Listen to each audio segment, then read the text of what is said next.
Hi, என் பேர் பிரீதா. நீங்க பார்க்கிறது IFN தமிழ். புது வீடியோஸ் பார்க்கணும்னா பெல் ஐக்கனை பிரஸ் பண்ணுங்க. அப்பதான் நோட்டிஃபிகேஷன் கிடைக்கும். கல்யாணத்துக்கு போனா வகை வகையா நம்ம ஸ்வீட்லாம் சாப்பிடுறோம். கேசரி, லட்டு, ஜாங்கிரி, பர்ஃபின்னு. ஆனா பதீர் பெனி பார்த்தேன்னா அவ்வளவா அவ வந்து வர வர அதை சர்வ் பண்ணுறதில்ல. அதே பதீர் பெனி நம்ம வீட்டில் அதை வந்து சிரோட்டின்னு சொல்லுவா. அதை வீட்டில் நம்ம எப்படி செய்யலான்னு இன்றைக்கி காமிக்க போகிறேன். பார்க்கலாமா? இதில் ஃபர்ஸ்ட் ஸ்டெப் என்னென்னா நம்ம வந்து சிரோட்டி ரவா வந்து ரொம்ப ஃபைன் ரவா, அதை வந்து நம்ம யூஸ் பண்ணுறோம். அதை வச்சு நம்ம இப்போ மாவு பிசைய போகிறோம். இது வந்து 1 கப் எடுத்துட்டுருக்கேன். கொஞ்சமாக இதில் நான் உப்பு சேர்க்க போகிறேன். இப்போ இதை வந்து நல்லா நம்ம மிக்ஸ் பண்ணி இதில் கொஞ்சம் கொஞ்சமாக தண்ணி சேர்த்து நல்ல ஒரு சாஃப்டான மாவாக பிசைய போகிறோம். இப்போ நான் என்ன பண்ண போகிறேன்னா கொஞ்சமாக என் கையில் நெய் இல்லைன்னா நீங்கள் வந்து எண்ணெய் கூட எடுத்துக்கலாம். இது கொஞ்சமாக எடுத்துட்டு இந்த மாதிரி மாவு பிசைய போகிறேன். இப்போ பார்த்தீங்கன்னா மாவு ரெடி ஆயாச்சு. இப்போ இதை வந்து நான் என்ன பண்ண போகிறேன்னா இதை வந்து ஒரு 10லேருந்து 15 நிமிஷம் நம்ம அப்படியே வைக்க போகிறோம். மூடி வைக்கணும் இதை. இப்போ இது வந்து நான் சைடில் வைக்கிறேன். அது வரையும் நம்ம என்ன பண்ண போகிறோன்னா பதீர் அதை வந்து நம்ம பண்ண போகிறோம். இந்த பதீர்க்காய் நம்ம என்ன பண்ணுறோன்னா ஃபஸ்ட்டு நெய் எடுத்துக்கணும். நான் வந்து ஒரு 1/4 கப் நெய் எடுத்துட்டுருக்கேன் இங்கே. இப்போ இதை வந்து ஃபஸ்ட்டு நல்லா இந்த மாதிரி மேஷ் பண்ணி, உங்களுக்கு வேணும்னா நீங்கள் விஸ்க் இல்லைன்னா ஒரு ஸ்பூன் கூட யூஸ் பண்ணலாம் பவுலில். இந்த மாதிரி இதை நல்லா மேஷ் பண்ணோம் நம்ம இந்த மாதிரி. இப்போ இதில் நான் வந்து அரிசி மாவு ஆட் பண்ண போகிறேன். இப்போ நான் 1/4 கப் நெய் எடுத்துக்கிறதுக்கு 1/4 கப் அரிசி மாவு ஆட் பண்ண போகிறேன். இப்போ இது வந்து திருப்பி நம்ம நல்லா மிக்ஸ் பண்ணி, நான் வந்து 1/4 கப்பு ஒரே டைமில் சேர்த்துக்கல, கொஞ்சம் கொஞ்சமாக சேர்க்குறேன்.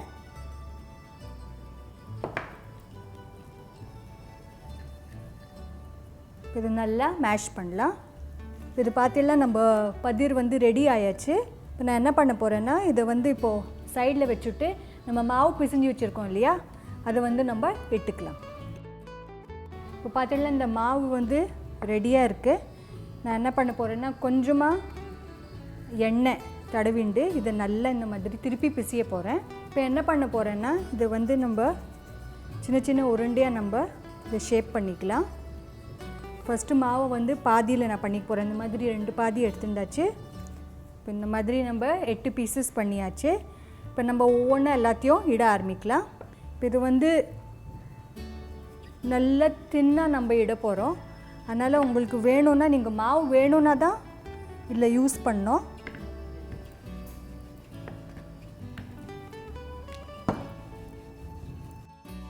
இப்போ பார்த்தீங்கன்னா இந்த சப்பாத்தியும் ரெடி ஆயாச்சு. இப்போ வந்து இதை எப்படி நம்ம லேயர் பண்ணலான்னு காமிக்க போகிறோம் உங்களுக்கு.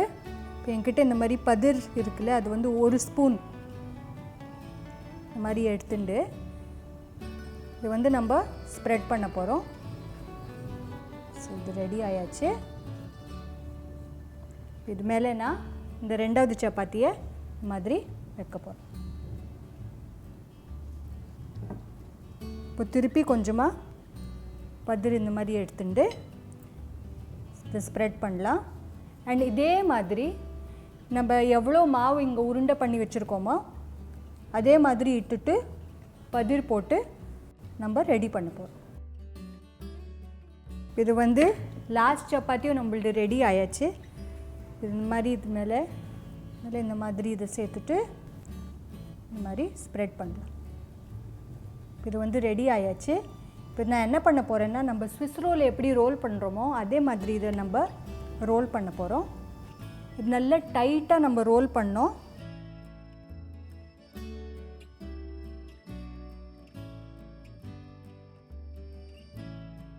இது வந்து ரெடி ஆயாச்சு. இப்போ இதை வந்து நம்ம கட் பண்ணிவிட்டு இதை பூரி மாதிரி ஃப்ரை பண்ண போகிறோம். அதுக்கு இங்கே ஆல்ரெடி எண்ணெய் இருக்குது. நான் வந்து இந்த எண்ணெயை காயறதுக்கு வச்சுருக்கேன். இப்போ நம்ம என்ன பண்ணலான்னா இந்த எட்ஜஸ் இருக்குது இல்லையா, அது வந்து ரொம்ப நீட்டாக தெரியாது. அதனால் இதை வந்து நம்ம கட் பண்ணிடலாம். ஆனால் இது வேஸ்ட் பண்ண வேணாம். இதை தனியாக நீங்கள் ஃப்ரை பண்ணி கூட சாப்பிட்லாம். இப்போ இதை வந்து நிதானமாக இந்த மாதிரி கட் பண்ணோம். இப்போது நம்ம என்ன பண்ண போகிறோம்னா இது எல்லாத்தையும் பூரி மாதிரி இட போகிறோம். பேனியை நம்ம இட்டுடலாம். இப்போ இதை வந்து ரொம்ப பெருசாக நம்ம இட வேணாம். இந்த மாதிரி சின்ன பூரி மாதிரி நம்ம இட போகிறோம். இது வந்து ரெடி ஆயாச்சு. இது எல்லாத்தையும் நம்ம ஃப்ரை பண்ணலாம். எண்ணெயும் நல்லா காஞ்சாச்சு.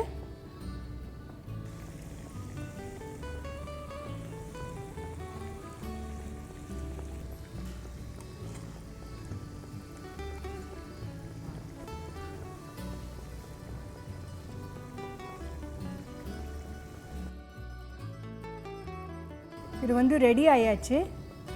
கலரும் பார்த்தேன்னா வந்து ரொம்ப ப்ரௌனாக ஆகக்கூடாது.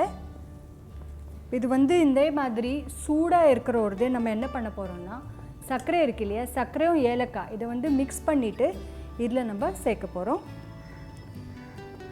சில பேர் என்ன பண்ணுவான்னா இந்த பூரா சர்க்கரை யூஸ் பண்ணாத சர்க்கரையோட பாகு இருக்கு இல்லையா, அதை பண்ணிவிட்டு அந்த கெட்டி பாகை வந்து இது மேலே ஆட் பண்ணுவா. கொஞ்சமாக இதில் பாதாமும் காஜு ஆட் பண்ண போகிறேன்.